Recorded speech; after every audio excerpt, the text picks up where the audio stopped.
મિત્રો ફરી એકવાર આપણી યુટ્યુબ ચેનલ પર નવા વિડીયો સાથે આપનું હાર્દિક સ્વાગત કરું છું.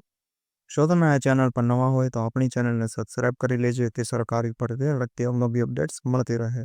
અને જો તમે આપણા વોટ્સએપ ગ્રુપમાં ન જોડાયા હોય તો તેની લિંક ડિસ્ક્રિપ્શનમાં આપેલી છે, જેમાં સ્વાસ્થ્યને લગતી ભરતીઓ તે ઉપરાંત શિક્ષક ભરતી અને આંગણવાડી ભરતી માટે જે અલગ અલગ લિંક આપેલી છે જેનાથી તમે જોડાઈ શકો છો. તો મિત્રો આજના વિડીયોમાં જે જિલ્લા ગ્રામ વિકાસ એજન્સી દ્વારા જે ભરતી આવેલી છે, જેમાં જુનિયર ક્લાર્ક, સિનિયર ક્લાર્ક, ત્યારબાદ ક્લસ્ટર કોઓર્ડિનેટર, સેવક જેવી અન્ય જે સ્નાતકની પોસ્ટ છે. પગારની વાત કરવામાં આવે તો પોસ્ટ મુજબ 20,000, 45,000, જે 25,000 જેવો સેલેરી રહેશે. તો આ વિશેની વધુ વિગતવાર માહિતી આપણે આ વિડીયોમાં આગળ મેળવીશું. તો ચાલો મિત્રો વિડીયો શરૂ કરીએ. તો મિત્રો સૌપ્રથમ તમે જોઈ શકો છો યોજનાનું નામ એડીએમ, જેમાં જુનિયર ક્લાર્ક અને જુનિયર એકાઉન્ટ ક્લાર્ક માટે એક જગ્યા પર ભરતી છે. એમાં ગ્રેજ્યુએટ ક્લાસ CCC એટલે કે કમ્પ્યુટરનું સર્ટિફિકેટ હોય તે એપ્લાય કરી શકે છે. એકાઉન્ટ ક્લાર્કમાં BCom પ્લસ MS ઓફિસનું નોલેજ ધરાવતા હોવા જોઈએ. ત્યારબાદ જે BLA યોજના અંતર્ગત સુપરવાઇઝરની પણ 21 ખાલી જગ્યાઓ છે. સિનિયર અને જુનિયર ક્લાર્ક બંને માટે પણ પાછી ભરતી છે, જેમાં સિનિયર ક્લાર્ક માટે 3 વર્ષનો અનુભવ માંગવામાં આવેલો છે અને જુનિયર ક્લાર્ક માટે જે માત્ર ગ્રેજ્યુએટ પ્લસ CCC માંગવામાં આવેલું છે.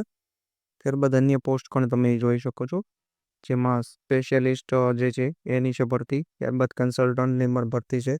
જે લાયકાત લાગુ પડતી હોય તો તમે એપ્લાય કરી શકો છો. તેની સેલેરી પણ અહીં દર્શાવવામાં આવેલી છે, તો તમે જે પોસ્ટ વાઇઝ સેલેરી જોઈ શકો છો. ત્યારબાદ અન્ય પોસ્ટ પણ તમે જોઈ શકો છો, જેમાં એન્જિનિયર છે, બ્લોક કોઓર્ડિનેટર છે, બ્લોક એન્જિનિયર અને ક્લસ્ટર કોઓર્ડિનેટર, જેમાં ગ્રેજ્યુએટ ઇન એની ડિસિપ્લિન હોય તે એપ્લાય કરી શકે છે, જેની સેલેરી 20,000 રહેશે.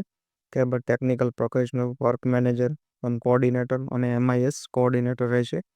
તો આમાંથી તમને જે પોસ્ટ એટલે કે લાયકાત મુજબ લાગુ કરતી હોય તો તેમાં તમે એપ્લાય કરી શકો છો. ત્યારબાદ પણ તમે જોઈ શકો છો અકાઉન્ટન્ટ આસિસ્ટન્ટ છે, તેમાં BCom 50% કે તેથી વધુ હોવા જોઈએ અને જે ઓછામાં ઓછો 1 વર્ષનો અનુભવ હોવો જોઈએ. ટેકનિકલ આસિસ્ટન્ટ અને ગ્રામ રોજગાર સેવકની પણ 6 પોસ્ટ છે, જેમાં કોઈ પણ સ્નાતક એપ્લાય કરી શકે છે. ત્યારબાદ જે અરજી સ્વીકારવાની છેલ્લી તારીખ 19 જુલાઈ 2025 રહેશે, જેમાં ઈમેલ ID, મોબાઈલ નંબર અને રજિસ્ટર્ડ સ્પીડ પોસ્ટથી અરજી મોકલવાનું જે સરનામું પાલનપુરનું છે તે આપવામાં આવેલું છે. જે અરજી ફક્ત રજિસ્ટર્ડ પોસ્ટ અથવા તેનાથી મોકલવાની રહેશે. અરજી સ્વીકારવાની છેલ્લી તારીખ સુધીમાં અરજી મોકલવાની રહેશે. જે લાયકાત ધરાવતા ઉમેદવાર જે અનુભવના પ્રમાણપત્ર જે અંગેની તમામ નકલો પ્રમાણિત કરીને મોકલવાની રહેશે. ઉમેદવારે ઉપર જણાવેલ શૈક્ષણિક લાયકાતનો અનુભવ થતો હોય તો જ અરજી કરવાની રહેશે. તો મિત્રો તમે જોઈ શકો છો સ્પેલો એન્ટરપ્રાઇઝ મહેસાણા, જિલ્લા ગ્રામ વિકાસ એજન્સી દાહોદ, ઉત્તર આધારિત જગ્યાઓ ભરવાની જે જાહેરાત છે, તો તમે અહીં જે અપ્લાય કરી શકો છો તમારી લાયકાત મુજબ. તો આ વિશેની PDF તેમજ અન્ય માહિતીઓ તમને આપણા વોટ્સએપ ગ્રુપ પરથી મળતી રહેશે, તો ત્યાં તમે જોડાઈ શકો છો. તો આજના વિડીયોમાં બસ આટલી. ઓર મળીશું નવી માહિતી સાથે.